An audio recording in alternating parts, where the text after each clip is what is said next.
Warsaw, Atlanta, Shenzhen, Melbourne. These are just a few new destinations offered between Emirates and Etihad Airways, two of the UAE's national airlines in 2025. New cities, new aircrafts, and new markets. New is a theme here in the Middle East's growing aviation sphere. The Middle East is working under some pretty big expectations. The International Air Transport Association, or IATA, is a trade group home to 349 airlines over 120 countries and regions. IATA says carriers in the Middle East are slated to post the highest net profit margin in the world this year at 8.7%. For reference, the weakest projected net profit margin expected to be held by African airlines is 1.3%. These are strong numbers from the Middle East, but they're coming at a somewhat volatile time. Global conflicts are raging in Gaza, Russia, and Ukraine. US President Donald Trump's tariffs weigh on global trade. Flights to Syria are coming back after a wartime hiatus of more than a decade. Major plane manufacturers like Boeing are facing long and costly shipment delays. So we're getting into what all that means today. From the National's Abu Dhabi studio, this is Salim Essaid, and this is Business Extra.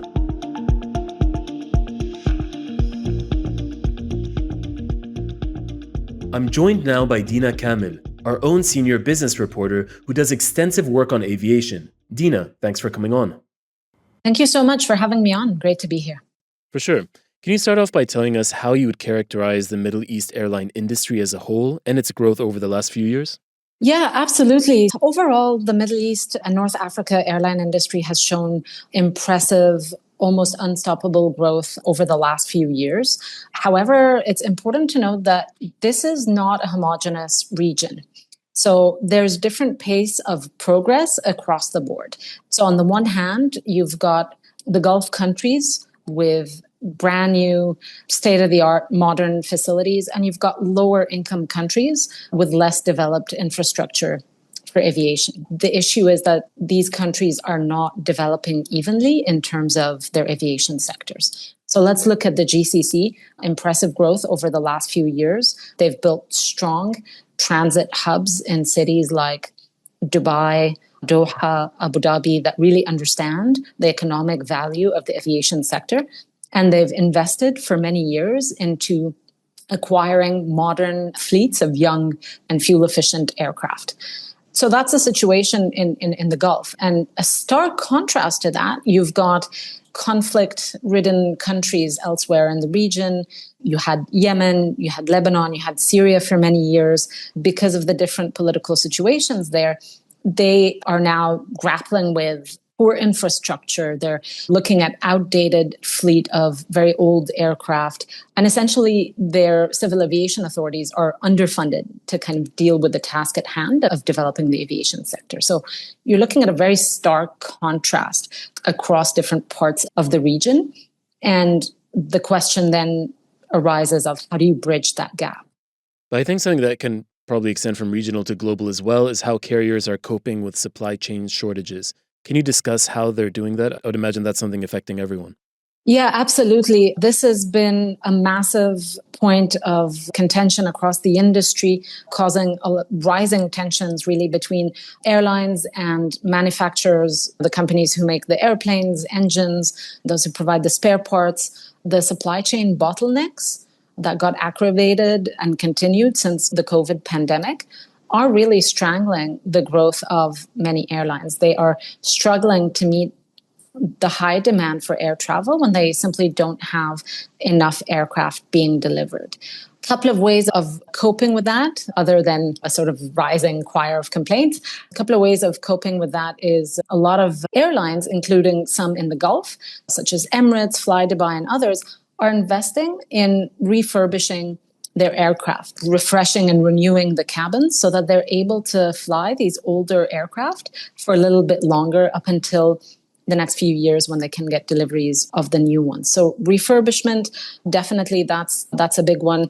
A lot of airlines are trying to bridge the gap between the orders they've placed and the deliveries they'll get, bridging that gap by leasing aircraft. One of the things that we heard out of the Iata meeting in New Delhi last week is definitely a stricter tone, where the Director General of Iata, Willie Walsh, said that some airlines are even considering legal options against manufacturers for the delays, the contractual delays in these aircraft.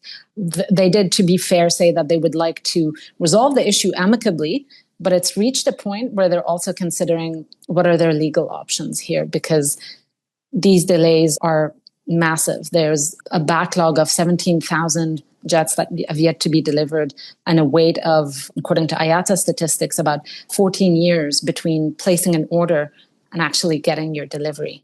Deena, you recently wrote an article about airlines facing a $1.3 billion amount in blocked funds. Can you explain what that is and why it matters? For sure, yes. Blocked funds is one of the many challenges facing the regional and also the international airline industry. What does that mean, blocked funds? So we're talking about an airline goes into a market where it sells tickets and it expects to repatriate or bring out those ticket sales revenues out of that market, and it's usually paid out in dollars.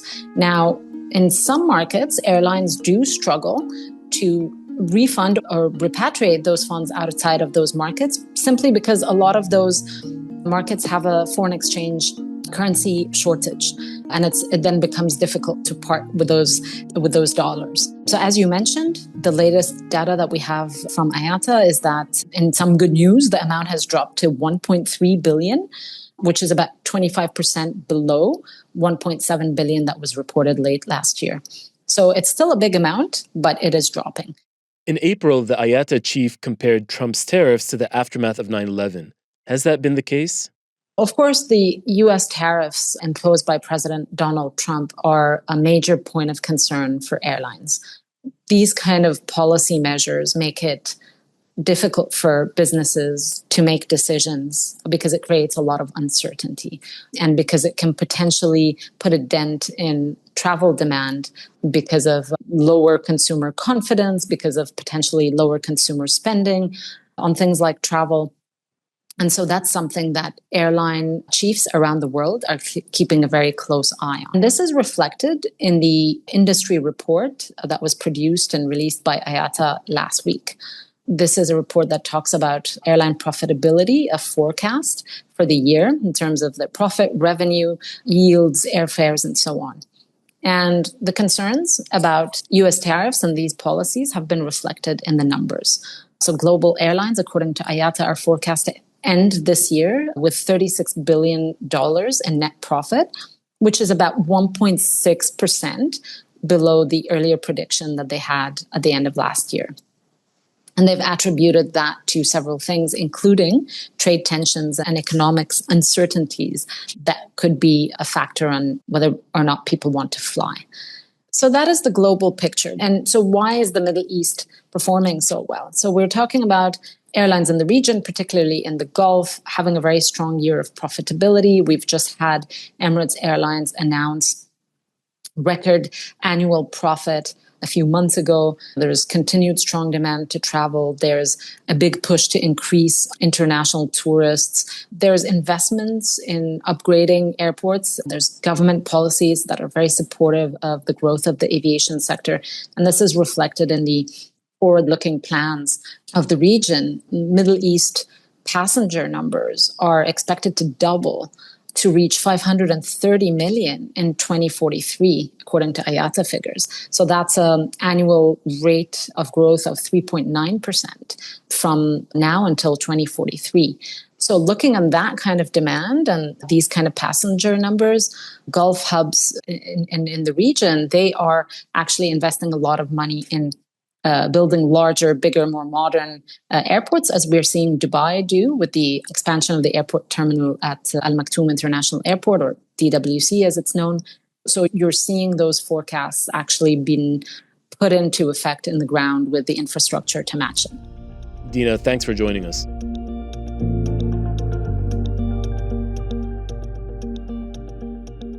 We're hearing from Saj Ahmad, chief analyst at the London-based StrategicAero Research.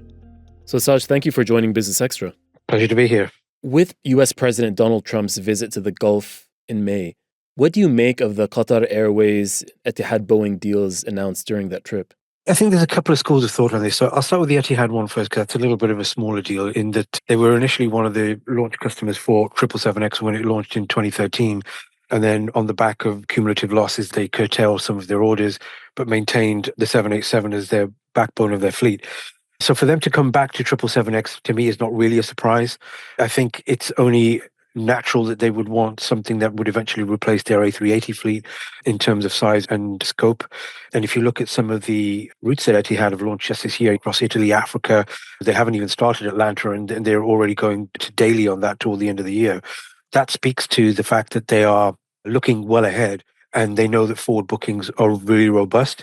And that's before first flight has even taken place to places like Atlanta. With a step back into 777X, they are almost future-proofing themselves for future demand. And I think it's a good move for them, because realistically, with the A380 out of production, it's not going to be there forever. And as it ages, it will be much more cost ineffective to keep running. Boeing is in the last kind of 6 months hurdle of its certification program with 777X and 787 fleets. I don't think the Trump visit had a direct influence, or to the degree that people may have made it out to be. I think it's just circumstantial, or just the fact that it was timing. But I think eventually the Etihad would have come around to it anyway, because it was never officially cancelled on Boeing's books. I really don't want to speculate. But I think that the big thing for me is that the fact that they have invested in such a sizable Boeing order, not just for 777Xs, but specifically on the 787s, speaks volumes. This is running around with some of the oldest A350s as a launch customer almost 10, 11 years ago. Some of them will come off lease, some of them will be refurbished and put back to use again as they update their cabin. But I think the overarching feel is that Qatar Airways sees much more proposition of value in the 787s because of their flexibility, being able to be used on short routes, as I myself have flown on various 787s from Qatar to places like Baghdad, which are less than like 90-minute flight. But at the same time, they're putting them on much longer flights across Europe and Asia and Africa. So I think the versatility of the 787 fleet fits well with Qatar Airways. And I would not be surprised if they use that as pretty much a segue to replacing the A350s in the next 5 to 10 years. Yeah, that speaks to my next question. As Middle East carriers have added several destinations in 2025, Emirates, as you mentioned, for one, added flights across Africa and then also Asia. Can you discuss how sustainable this is? I think it's sustainable because a lot of what you see with some of the bigger established Gulf carriers like Qatar, Emirates, Etihad, is that they're actually launching routes to places where they were never previously served. And similarly with Air Arabia and Fly Dubai, those kind of like cost-conscious individuals who want to fly slightly longer distances but are not bothered with things like having baggage, or they just want to go for a weekend away somewhere. So all of these kind of touch points that the Gulf carriers are actually expanding into is based off of demand. And you wouldn't launch routes if they weren't sustainable. And I think Emirates is a really interesting example here because they only operate 2 wide-body aircraft. Well, sorry, 3 now with the A350. But again, with the huge size of their 777 and A380 fleets, one could argue that they have less flexibility and are probably more open to volatility if they cannot fill their cabins. But that doesn't seem to be the case. Every time, I've flown on Emirates about several times already this year, and we're only in June, and every single A380 flight that I've been on, out of Manchester, out of Birmingham, out of Heathrow, they are absolutely packed to the rafters. As you mentioned, demand is what's allowing this to be sustainable long term. But what do these new destinations say about the industry moving forward? I think you have to look at it through the prism of where we were in 2019 and on the back of the lifting of global COVID restrictions in 2022, or thereabouts. Well, if you're going to practice social distancing, here at the airport might be the best place to be right now because, as you can see, this place is a ghost town. The surge in coronavirus cases is also slowing air travel in the middle of the holiday rush. Yeah, over the weekend. As we got toward 2019, we saw a lot of just demand for travel in general. Air travel was always growing. On the back of COVID, we saw a lot of rage travel, people wanting to fly again after not having been able to fly for 18 months, almost 2 years. But again, after COVID, we saw a lot of price sensitivity, and the airlines were having to hike prices because they couldn't get their aircraft back into service fast enough. Staff had been furloughed and things like that. So where I kind of see the next 4 to 5 years, if you will, in the medium term, I think that we're going to continue to see steady and robust growth, not just on existing routes, but as we see more airport development as well, not just within Saudi Arabia, which is obviously now trying to open up a little bit more. The limiting factor here is the fact that Airbus and Boeing simply cannot produce aircraft fast enough. That's the real bottleneck in the prospect of maintaining the demand that's there that these airlines are tapping into.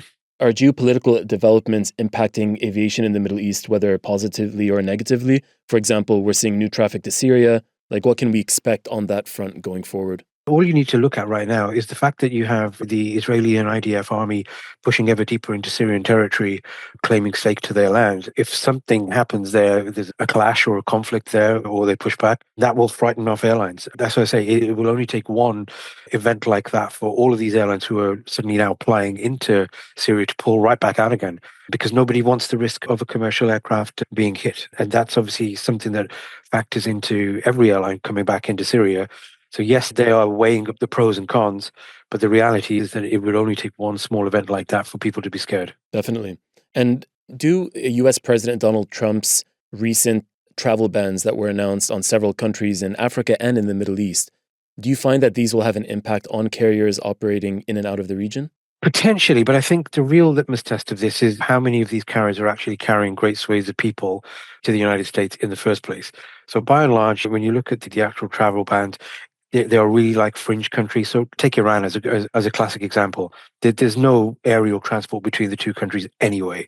Any Iranian wanting to go to the United States for educational, business, family reasons, whatever, they're going to be using another airline anyway. So they will be inconvenienced and be prevented from traveling. But again, Trump is in his second term. He's got 3.5 years to go. People might just sit it out and wait for the next change of administration before they consider traveling to the US again. So whilst it's a short-term impact, longer term, I think it's uncharted territory.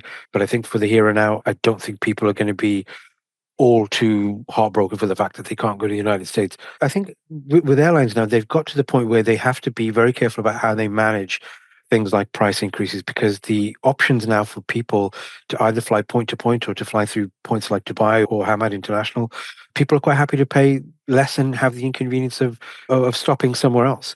And as I said to you before, European and American airlines don't have the luxury of being able to price out their customer base, because they know that they'll flock to Middle Eastern carriers.